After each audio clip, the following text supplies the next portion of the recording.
This week on the Round 2 podcast, I sat down with Clarke Ruiz to talk about how an early love of fashion turned into an impressive international career in activewear design. She worked for companies like Adidas, Fila, and Nike, and worked alongside Venus Williams to create her brand, 11. Most recently, she has created a line of dog treats that are healthy and good for your dogs after becoming frustrated that her dogs were getting sick from traditional treats.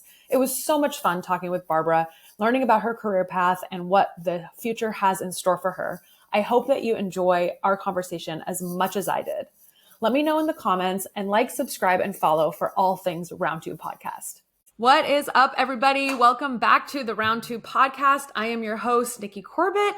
I am so excited to have my guest today. She actually found me, which is such a cool thing to have happen. And we had an intro call. We clicked right away. She has an incredible career path and exciting things that she's in right now. So Barbara, welcome to the Round 2 podcast. Thank you so much. It's an honor to be here. Thank you.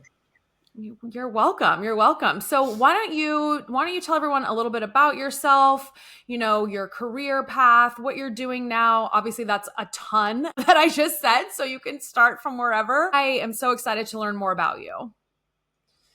So I have been an entrepreneur for the last 20 plus years. And I started out my career in activewear. And so I'm gonna have to take you back a little bit so I can bring you forward, right? Absolutely. So I always wanted to be a fashion designer from as long as I can remember. When I got my allowance, my mom would give me $2. We got $2 allowance. She'd give me $2.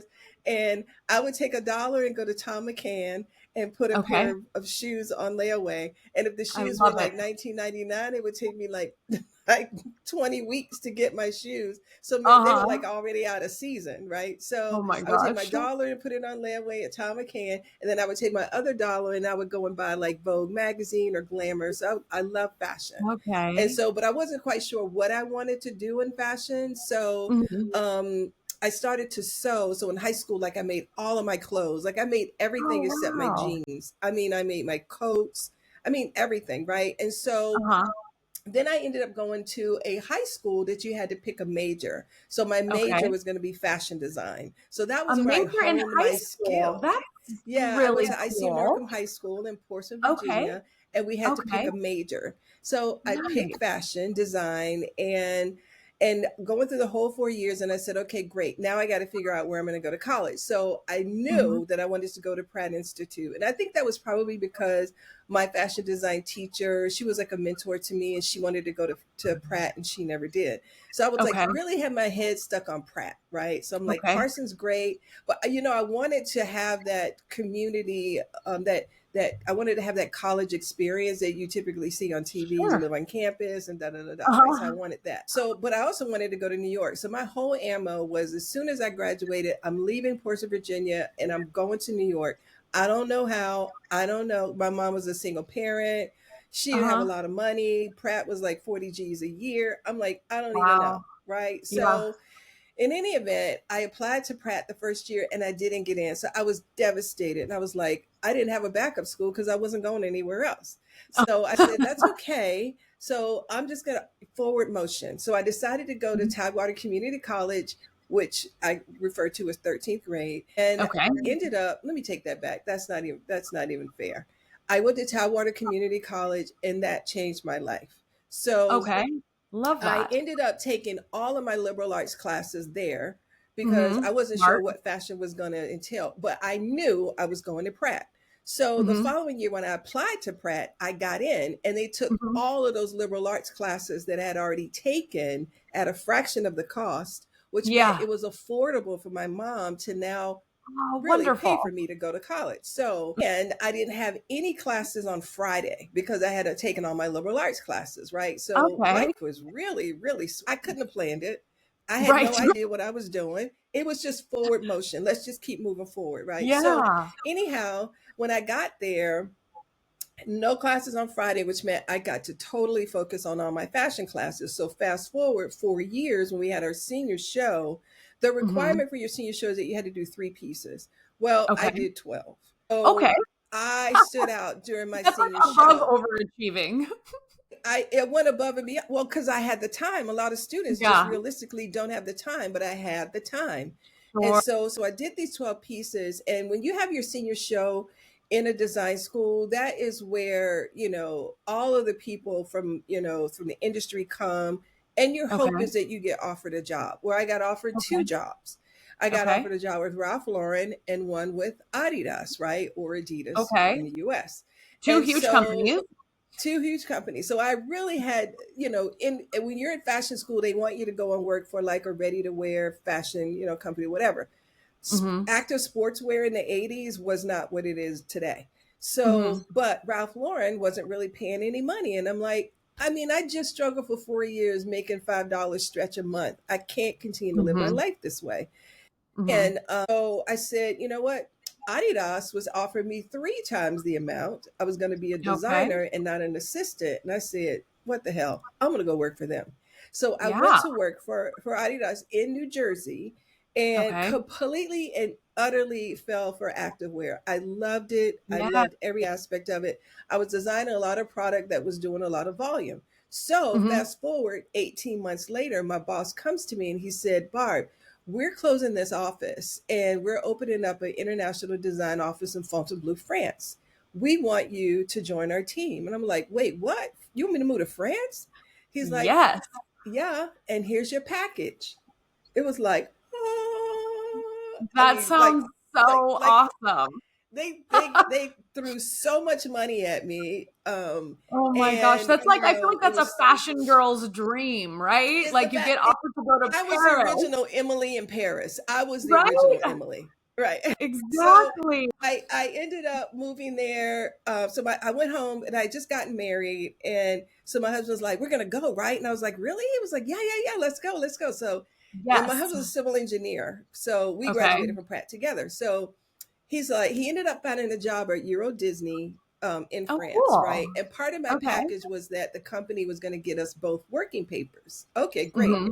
Well, we ended up moving to France, which was crazy to me because when I took French in high school, I failed it with a 69. And I was like, Miss Phibbs, I'm never going to use French, whatever. Right. What? So anyhow, and 69 is very specific, by the way. Okay. So anyhow, because you need a 70 to pass.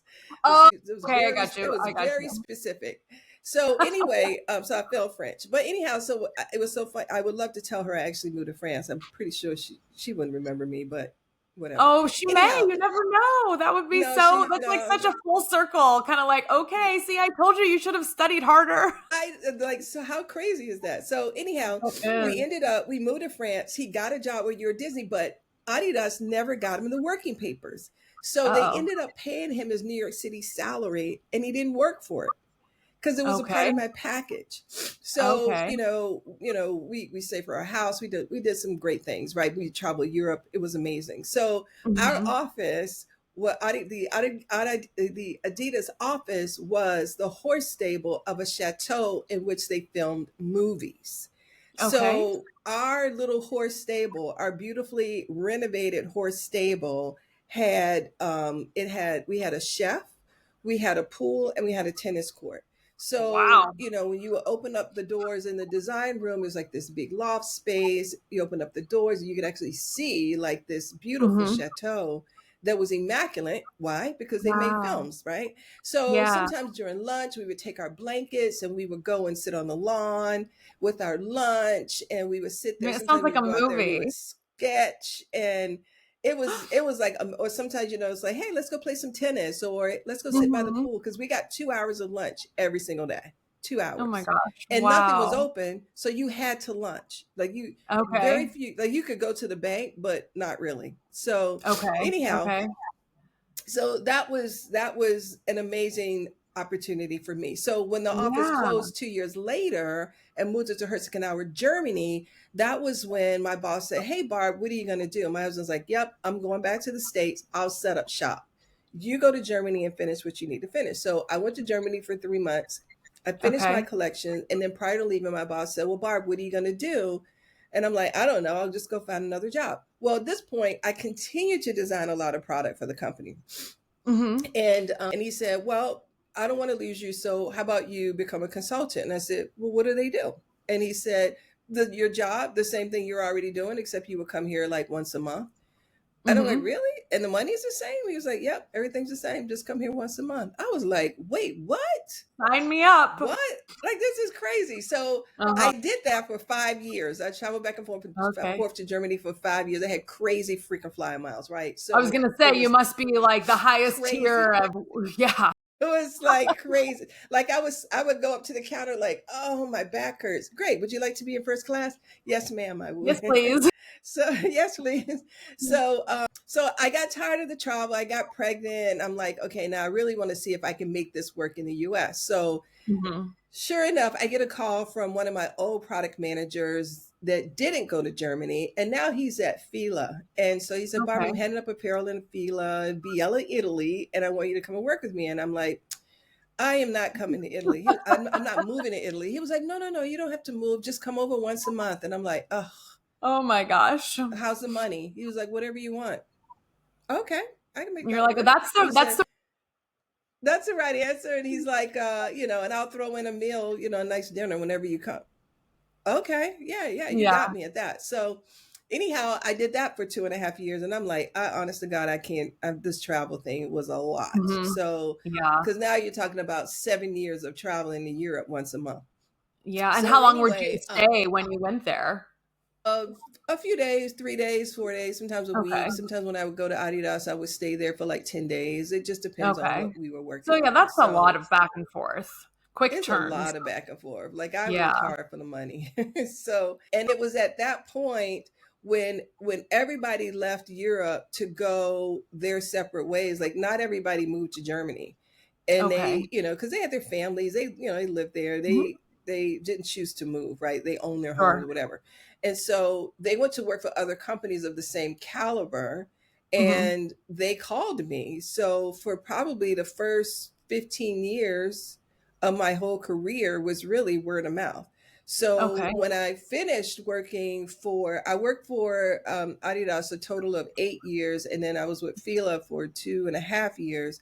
And then I started to, one of my old colleagues, she went to work for Nike in Amsterdam. So she called me to work with her. And then she left Nike. I was with Nike for a couple of years. And then she left, and then she went to New Balance. And then she took me to New Balance. And then she left. Oh my gosh. It was like, so I've worked for Nike, New Balance, Asics, Zog, Speedo, Disney, the NBA. I was design director for Walmart's 6 activewear divisions. We did about $750 million a season in apparel. And then my favorite, one of my two favorite clients was Venus and Serena Williams, right? So one of my old colleagues that I had worked for, he asked me, hey, would you be interested in working on a project with Serena Williams? I'm like, what? Yeah. How fun. So I met with Serena, worked with her. We became friends. And then we couldn't find a home for her dress line. And so that project went away, and I kind of stayed in touch. And then someone from her circle said, hey, Venus is looking for someone to help her to reboot her brand 11 by Venus. And I'm like, what? He was like, yeah, would you like me to introduce you? Heck yeah. Yeah. So, when something like that happens, you don't really think that it's going to happen. But the crazy thing is that I had a premonition that I was going to work with them probably about 5 to 7 years before. Right. Wow. I saw them on TV, and I remember so clearly leaving my home, and I said, one day I'm going to work for both of those girls. I'm telling you, it was crazy. Yeah. Well, so, I can only imagine with all of the experience you've had at all of these different big brands, your outlook when you're going into a new project at that stage must just be incredible, because you've been able to see so many things that work, so many things that didn't, so many, all of different suppliers, designers, all the different ways of making this activewear. My mind is just going a million miles an hour listening to you talk. Yeah, I have definitely had a bird's eye view from the inside of a lot of companies. And, I mean, you just take it all in. I tend to work for one brand at a time, because I don't want to, companies don't want you to work for their competitors at the same time anyway. Sure. But I just want to make sure that I'm not designing something and I'm designing something similar for someone else. So I just tend to work for the same company as if I'm a full-time employee. I'm on a retainer, and I really enjoy working that way. Yeah. So well, I feel like it probably allows you to really laser focus in and just that is correct. What it is, and I have to be laser focused to do some good work. So ultimately, I ended up getting that call from Venus, and I couldn't believe it. When I answered my phone, I'm like, "Hello, Barb." She's like, "Hey, this is Venus." I'm like, "Williams?" She's like, "Yeah," and I was like, "You're like, who's pranking me? Who's pranking me?" Right? Can you give me a minute? Let me hang up this call. Like, I wasn't even on the phone, but I just had to I had to get myself together, because I had already manifested it, right? And that was happening. Right. Yes. So she ended up flying me to Florida. We had a wonderful meeting there. She hired me right on the spot. And so I worked with her for like 4.5 years, and it was just the most amazing job ever. I love her. She is exactly what we see, that's great. I love that. She and Serena, they're exactly what you see, and they love to have fun. And it's like, but I'm talking like fun, like karaoke. I mean, they just love to have fun. I mean, just really, really, just sweet girls, but really serious about tennis, which I love that discipline. Absolutely. So yeah, she and I had an opportunity to like really have some really good, heart to heart conversation about life and all that kind of good stuff. So anyway, but while I was working with her, I came up with this idea out of frustration for my dogs, and my dogs couldn't eat store-bought dog treats, and I was cooking for them. I still cook with my dog, but I was cooking for them, and I was making their dog treats. But I mean, 4.5 years ago, people weren't cooking for their dogs, so they're cooking for their dogs now. It is amazing, some of the people that I see cooking for their dogs. I'm just like, you're a gourmet chef for this little 4-legged animal. That is correct. And I mean, I love to cook nice meals for my dogs, and it's funny because I don't post them, because my family's always like, Luna eats better than any of us, and I'm like, she doesn't have any thumbs. How is she going to cook? She has no thumbs. Right. So, but I said to myself, I'm cracking up. I'm like, one day I'm going to start a dog treat brand. And I wasn't believing myself, because I don't know anything about dog treats. So I said to Venus, I'm like, hey, I'm thinking about starting a dog treat brand. She's like, Barb, you should do it. So she and Serena had like 5 dogs, right? She's like, you should do it. And I said, I don't know anything about dog treats really, except opening the bag. She was like, surround yourself with smart people like me. And I'm like, but you can afford smart people like me. So I'm going to YouTube University. Yeah. I spent a year just really, just trying to figure out what that product should look like. And I took my skill set, this transferable skill set, and now I'm parlaying that into designing packaging and sourcing dog treats, which in itself was that was like really tough, but we're okay. And I said, I'm going to do 2 products, freeze-dried beef liver and chicken liver, and it's got to be healthy. And my dogs loved it. And I said, we're in. So this product is my 2 key products in our collection. And we've added a few other things, but it's always all natural with no preservatives. Like, I don't give my dog that kind of crap. So I'm not trying to sell it. So and then so I started a dog treat brand, and then last year I was a guest designer at Kohl's, where I designed 4 collections: men's, women's, girls, and boys. I designed in all 4 categories. Typically in activewear or in it was athleisure. Athleisure, okay. Yeah, so I increased sales like about 26% for them with those collections. Oh my gosh. Okay, I love this career path that's just, all of this athleisure, athletic wear, big brand, working in the US, working overseas. And then because you love your dog, you're like, you know what, let's figure this out. And now we have a dog treat brand while still working in fashion. So, okay. So I have one question that's just been burning in my mind as you've been talking about all these different brands. Do you have a closet in your house that has one of everything that you've ever worked on with all of those different brands? I have a trunk. Okay. But you do And have a piece of everything that's been I don't have a yours. piece of everything because over the course of years, I've designed a lot of products, right? Like Okay. it would have taken over my house. And, Oh my and gosh. I mean, not necessarily everything that I design is something that I'm like, I love, Sure. like Fair. I've done like basic t-shirts and, but I got I have a lot of the product that I designed for 11. I did a collection. It was so funny because when I worked for Adidas, they used to give us samples. Like we had this sample room. You could just go and you could just take samples wherever you wanted. And my friends would say to me, Barb, don't bring home any more. We want no more We're Venus good. products. I'm like, really? Yeah.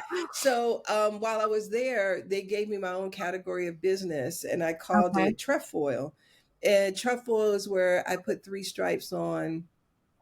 The trefoil is the original logo, right? And I don't know if you know this, but Adidas is pronounced Adidas because Yes. it is someone's name, right? Okay. A lot of Yes. Americans don't know that.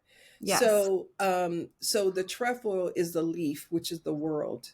Okay. It is really like a design with the world, right? So, Mm-hmm. so I took that 3 stripes, I put it on bib overalls and oversized jackets. It was the original sort of that Beyonce collection, the original Ivy Park. And Mm-hmm. so we ended up the first year, we're like, oh, this is really great. People really like this. Okay, great. Let's add some footwear. We're like, okay. Mm-hmm.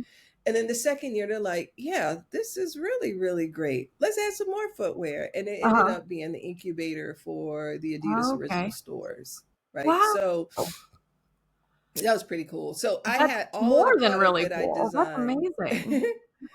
I all mean, of I the feel like product that, you think about Adidas and you think about those 3 stripes. Like that's like yeah, that's the logo that's ingrained in everybody's brain about that brand. yeah, So that's exactly right. amazing. Yeah, that's exactly right. So we I ended up saving all of that product in Mm-hmm. the trunk. Mm-hmm. And when my daughter is she's 27 now. So when my Uh-huh. daughter turned I think she was like 21 for Christmas and she loved everything 3 stripes. Because at this point, 3 stripes, Yeah. everybody is like can't get enough of it. I Mm-hmm. gave her all of this vintage product. I probably gave her like Oh, 12 pieces from the oh my collection from like gosh. 20 years ago. That's And so cool. she like cried from happiness. She was like, oh I my God, bet. mom, this is so crazy. And like she's like, I'm never gonna get it dry clean because I don't want anything to happen to it. So Right. that is like her pride and joy. It's very sweet. That is so cool. Adi Dossler created the 3 stripes. We just made 3 stripes very fashionable. And Okay. the reason why Fair. he created the 3 stripes when he did footwear and he was in the Olympics, like you couldn't have like, you couldn't have logos or things like that, like Okay. on the runner's footwear. So he put Uh-huh. stripes. He put 3 stripes. So Yeah. that is how it became a part of the Okay. branding for the company. I just came in and I put my twist on it. I'm just wowed by all of this. This is wonderful. So, okay. So now let's talk about your entrepreneurial venture with the dog treats, because this is something that you, like you said, you started it in your kitchen because you wanted your dog to be healthy. You wanted your dog to, eat well. So building something from the ground up, especially something that wasn't your day to day, wasn't your current expertise, wheelhouse, whatever you want to call it. Mhm. Oh, you mentioned that you did research for a year. So what did you do to start bringing it to life as you were going through and doing all of that research? And did you start hiring people from the beginning? Is this still just 100% you? Walk me through that process. So I spent the year trying to educate myself around the ingredients that companies were putting into dog Mm-hmm. treats. Mm-hmm. I knew I didn't want to do food because that felt very overwhelming to me, Yeah. right? Because you need a balanced diet, Mm-hmm. and I'm like I don't want to take that on. Let me do treats. That's Yeah. good. And so when I started to look at some of the ingredients that were going into treats, I was like, oh my God, that's terrible. I mean, Mm-hmm. basically, they used every single part left over from an animal Yeah. and put it in dog treats and dog food. And it's very toxic. Yuck. And I Yeah. said, well, now I know why my dogs were getting sick because Mhm. of all of this garbage. Yeah, I literally. said, yeah, literally. And I said, well, if I could do this and I could find a single ingredient product, Mhm. that's going to be something that people really understand. So after I figured out, all right, well, there's freeze dried beef liver and chicken liver, right? That's just Mhm. a piece of meat. Like with our dog treats, if Mhm. you put it in some water, it turns into like a piece of meat. Mhm. So I said, well, if I could do that, people understand what a piece of meat is. People eat Yeah. freeze dried fruit, so they Yeah. understand what that means. So I said, let me just go get some from, the store. And then I was like, oh my God, it's so expensive. I'm like, Mhm. oh, okay. But I think, like myself, because I wasn't familiar with that, I said, like Mhm. myself, I'll spend the money on my dog if I know my dog loves it and I know it's healthy, right? Sure. So I purchased some, and my dogs are like, "What is this, Mom?" I had two dogs at the time. I had like a 3 pound Yorkie, and I think Pepper must have been like 7 or 8 pounds. But they were Okay. small dogs, especially the 3 pound. Like he could eat anything, and I don't Uh-huh. like cleaning up poop or puke. So Yeah. I'm with you. anyhow, when I realized that those two things, like you can also break them, so they're really Mhm. crumbly. I have some over here. Um, you could break them so they're really crumbly. You could like take it and you could put it on top of their food. And I said, all Uh-huh. right, well, my dogs are really digging this. So then I started to first I designed no first I found first I fa- no first I designed the packaging, and I think simultaneously I was trying to find a company. So I wasn't sure what I was going to put in it, the Uh-huh. bag, but I knew I was going to put something in the bag. Okay. So I designed the packaging, but I didn't put what the product name was because I wasn't quite sure. Mhm. And I said, all right, well, how do I make this product stand out? I don't want a dog on the cover, but I want a dog. And so my daughter, she's the illustrator, and I said, can you draw me like a dog? And at the time, she was studying in Hong Kong. She went Okay. to SCAD, and she studied there for 2 years. So a lot of the work she was doing had a very Asian aesthetic. I said, I want it really Mhm. simple.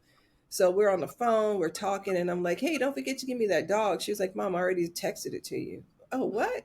I was like, oh my God, he's perfect. So he Oh. became Yum Yum. And Okay.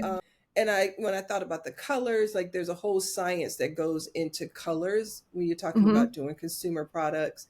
Okay. That's why McDonald's for a long time was, yellow. Uh-huh. It's like Yeah. make Burger King yellow. So it's like all of the Okay. science that goes into it. So, but I said, I want to create what is going to be like a wine label. So, when you go into the wine store, you Mhm. don't really know what the wine tastes like. You look at the label, or unless Mhm. you're like, well, it's pretty. For me, I Yeah. don't really drink, so I Mhm. buy wine according to the pretty label. Okay. And so I said, well, let me just figure out a really beautiful, like a visually aesthetic dog treat bag, and Mhm. let me just use some all natural colors. And then I said, let me figure out what I wanted this brand to be. And I said, I want to build a brand based on love and kindness, because I don't think there's enough of that in the world, right? Amen. And so I said, I want to figure out initiatives. So like I have this initiative called Lick Silly with Kindness. And if you get this little card in your bag, you have to email us this number on the card. You do a random act of kindness, film it, tag us on social. Your dog wins a free bag of dog treats, like Oh an my 8 ounce bag of dog gosh. treats. And so I knew I wanted to figure out how do I do fun initiatives. And so once I decided I was going to do freeze dried beef liver, chicken liver, like that's when it got tough because I didn't know the industry. So Okay. I didn't Yeah. know that companies like, it's like a monopoly. There's like a handful of giant companies that make this product, and then other companies come in and they repackage it, right? Oh, okay. So And it's almost like so white labeling.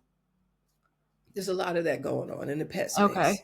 And so when I found a supplier and they're like, you're gonna have to buy 30,000 pounds of dog treats. I'm like, Whoa. what? I I can't do that. So then, I started working on him. He was like, I don't want to sell these smaller companies. Mm-hmm. That's why I'm not going to sell you. And I mean, I just kept saying, writing him like, I think I could really make this thing happen if you give me a Yeah. chance. You could work with me. He said, all right, you got to sign an NDA because I don't want to work with small companies. And that's that. And I said, okay, I could do that. I will never slip through my lips who you are. And so he lets me buy dog treats, 30 pounds, 60 pounds at a time, whatever I need. And they're so good to me. I love And so I've been buying from these from these two suppliers now since I started my business. And then I added on my peanut butter treats, different supplier. Again, people just don't want to sell in the smaller quantities.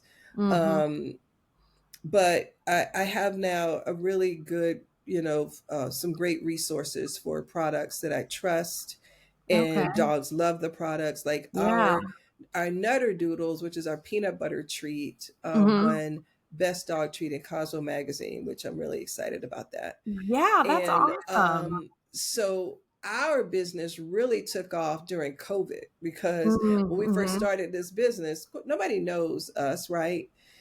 And so our ranking was like 179,000, which meant it was 179,000 other brands, 174,000 brands ahead of us. Oh, All I wow. knew it was a lot. Yeah. And so I was in conversation with Home Shopping Network, and we were planning on doing a tote bag with 2 bags. And so I had purchased like 3,000 pounds of dog treats in preparation for that, because I'm like, I just want to be ready. Yeah. So when COVID happened, we were at the point where she was looking for show times for me. Like, we were there. And so she said, so when COVID happened, I didn't hear from her for a while. And then I got an email saying that she had gotten COVID and she was very ill. And so that whole thing went away. But now I'm stuck with all these dog treats. And now I'm freaking out because our ranking is 174,000, 179,000. And where is I'm that like, ranking? Is that on Amazon or? it was on Amazon. It was on Amazon. Okay. And unbeknownst to me, when I started this business, I didn't know that the pet space on Amazon was one of their biggest categories of business. Is it? Yeah. Wow. And I'm like, okay. So COVID happens. Amazon says to all their suppliers, their sellers, we're only going to allow 6 categories of business to be shipped to our warehouses so we can reserve our resources, right? Dog treats and dog food was one of them. Okay. That was when our business went from 170,000 to 15,000 overnight. So wow. in ranking on Amazon, any ranking that is under 100,000, you're moving product like boom, like you're moving product, right? Okay. Like fast. So we went through those 3,000 pounds of dog treats in probably 2 weeks, 3 weeks. Oh, wow. I mean, like, and then we're like, okay, now we got to get some more dog treats.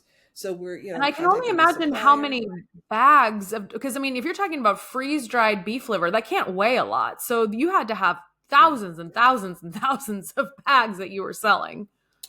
We were moving a lot of dog treats. Yeah. And so, we get the product, we package, we get it out. And so we did that a lot, like during COVID, and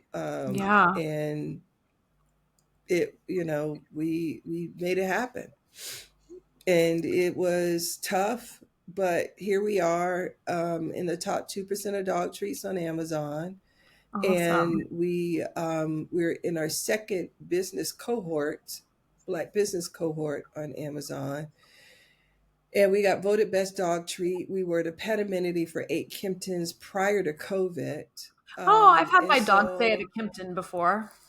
Kimpton is great. They So treated that went him so away during kind. It COVID. was very wonderful. I wonder if he got my dog treats, but yeah, that You know, that this was a was very that quite was some very time cool. ago. Yeah. He actually it was the one time only we had him stay at a hotel because we went to a Kimpton in San Francisco. This was probably maybe 2010 or 11, and we were at an event on Alcatraz Island, and Hmm. we got back to the hotel room. Well, I got a phone call while I was out there, but I was stuck out there because I was there for an event, and they had said that people were complaining because our dog was barking, and I was like, well, there's nothing I can do because I'm not there and I won't be there for a while.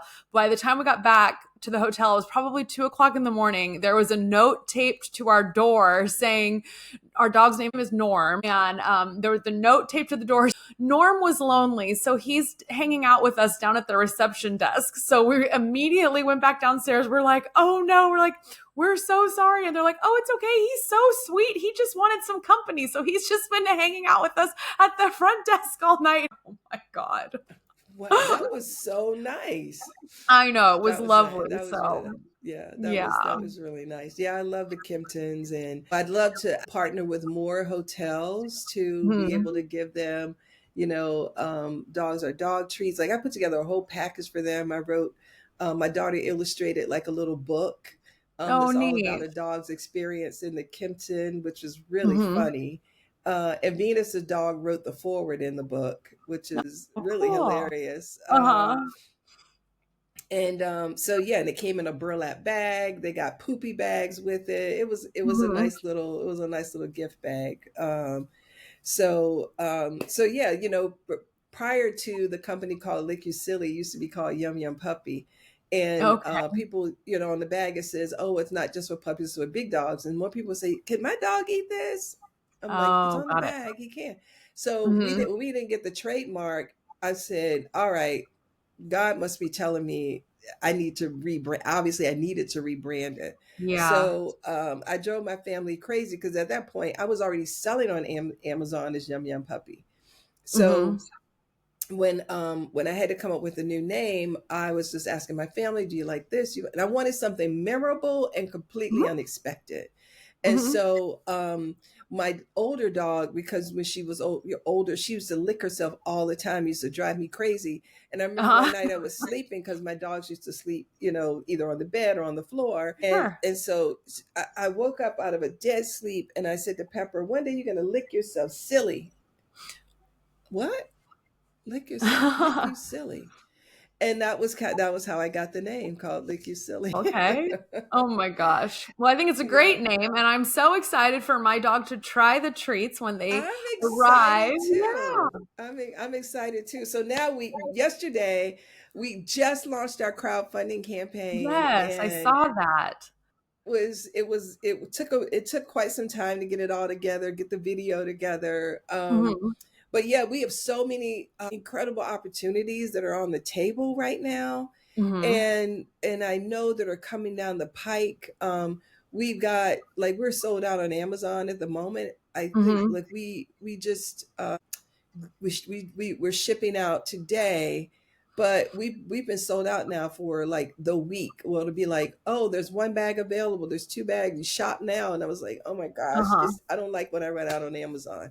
So Yeah. we need to raise some capital because Amazon is very demanding, and they're like, Mhm. they tell us the quantity of bags that we need to ship, and every Okay. month it gets higher and higher and higher and higher. Mhm. And so this month we've got a lot of product that we need to get out there. And I'm like, all right, well, got to do myself a little crowdfunding campaign to make this all Yeah. happen. So, I'd love it if your listeners would, take a look at our campaign. And if they wanted to, Yeah. be so kind to make a donation to help us to continue to make dogs happy and do some fun events and all that kind of good stuff. No, I love that. And I mean, I have so many friends who have dogs, and, there's a group of us, and we send, dog memes back and forth to each other all the time. So I definitely will be sending them, specifically like, hey, check these treats out, because as time goes on, I think, not only are we looking for products for ourselves to consume that are, more health focused and don't have, a bunch of garbage like oils or byproducts or chemicals in them, but it's so important for our animals as well. And so I think it's just very top of mind now that people are not only reading ingredients for ourselves, but reading ingredients for our animals as well. So I will definitely be sharing this, and I'll include the crowdfunding link in the description when the podcast launches as well. Yay. Thank you so much.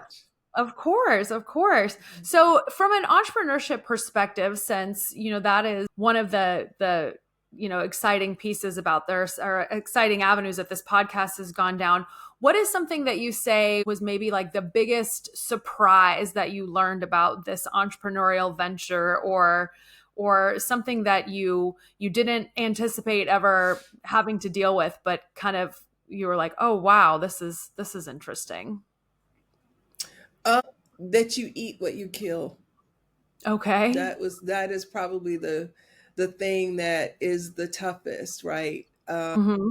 And I feel like I wish someone had said to me very early in my career, Barb, you should put passive income streams in place so that, Mm-hmm. when you're between clients, Mm-hmm. you still have got your a regular income coming in, like, Mm-hmm. my mother didn't know about passive income. I didn't know about passive income. And I think it's Mm-hmm. really something that's top of mind for us, like in the last, 3, 5 years, that Yeah. it's become like what people are saying, oh, well, I can have a full-time job and I can have a passive income stream making me, great Mm-hmm. money while I'm doing, so yeah, I mean, just the tough part is that you just eat what you kill. So you have to Mm-hmm. be out there constantly hustling, Mm-hmm. working, connecting, networking, all of the above. Some people do it a lot easier than others. I didn't necessarily grow up in the digital age. It's been Mm-hmm. something that I have embraced because I just love it. Yeah. And so, now I'm finally looking at, creating YouTube channels, and, Mm-hmm. my dog treat brand is semi-passive, but my goal is to get 7 passive income streams in place. At least, and I want to get 3 in place before the end of the year. All right. So that is my goal. And I wrote a children's book too during COVID that I haven't launched yet. That's on my list of things to launch. And I have a Okay. second children's book that I'm in the process of writing. And this is like not Chat GPT writing. This is like real Right. writing. No, look, I love Chat GPT, but I during COVID know. we didn't have that. So Yeah. Yeah. um, yeah, so Are you there's doing a the self-publishing on Amazon with I that? will. Yeah. I will put it on Amazon for sure. But yeah, I mean, I'd love to be able to find a publisher that, felt Mm-hmm. like I had great stories to tell, and, want to partner with me and publish it. That'd be great. I That's do want to so write fun. a book. I want to write a business book as Mm-hmm. well, Yeah. about what this incredible journey has been for me, and, hopefully, be able to share some information that could be valuable to someone else who might want to take the same path. Oh my gosh, I am certain, and I am in full agreement that you should do something like that. I mean, such an impressive, exciting, dynamic career path, and I mean, it truly that like little, I can just envision it. I can almost envision like a movie. It's like the little girl like excited about the fashion magazines and running out to buy them with her allowance, and then getting this, working so hard to get through college and get through school, and then getting this job that like a year and a half later you get to offer to go to Paris. It's like, what? Like that's like fashion dreams. Yeah, it's So pretty crazy. Every time I look at Emily in Paris, I really have to, I chuckle and I take it all in, because we lived in Fontainebleau, France, and mhm. Fontainebleau is an hour outside of Paris. And like Okay. every weekend, my husband and I, we jump in the car and we go to Paris, and And I always said to myself, driving on the Champs-Elysees, I want to be able to remember this. I want to take it all in. I want to be able to come back and just feel that, So just being able to look at Emily in Paris, just like, just conjures up just so many fun and fond memories. Yeah. Yeah, that was very cool. That had to have been fantastic. I mean, being over here in Europe right now and having this opportunity to spend an extended amount of time here. I was sitting on the balcony earlier and I was just like, oh my gosh, I'm so grateful for this. And one of my best friends, every time I talk to her, she's like, you're journaling, right? You're journaling, right? She's like, you don't want to forget, these feelings and memories and thoughts that you're having as you're going through this experience. So yeah, I can relate to what you're saying. Yeah, you have to do that and, take video. Like we have a lot of pictures. We just didn't think about video, because we didn't have, we didn't have cell phones that you could take, video, right? So we had the clunky, as a matter of fact, we might have some videos, but it was the clunky cameras, Well, yeah, remember the big VHS ones that you'd put on your shoulder. Yeah. Well, we had a little bag, but it was like a separate bag that your video camera was in. But yeah, it was cool. And we would go like on the weekends in the summertime. Sometimes we would go to Deauville, which is where all the impressionist painters would paint. If you see the beaches that have the black and white umbrellas. So we would we would go to. I can't remember the name of the hotel, but it was the beach that I think it was maybe Gauguin had painted. I can't remember which impressionist painter it was, but just truly beautiful, just really, really beautiful. Oh my gosh. Well, you have such a fascinating story, and I love that you have shared it with me because now I'm just every time I record a podcast with somebody, I learn something new about another person, about another industry, and I feel like so invigorated. I always say that recording these podcasts is truly the best part of my day. So thank you so much for coming on here and sharing. And before we completely wrap up, why don't you share, your website or your social handles so anyone who wants to check out and follow along can do so.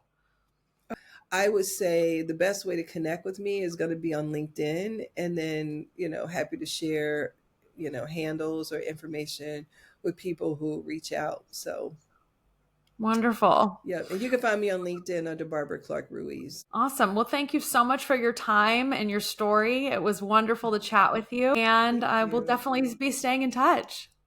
Excellent. I look forward to that. Have an awesome day. Thank you. You too.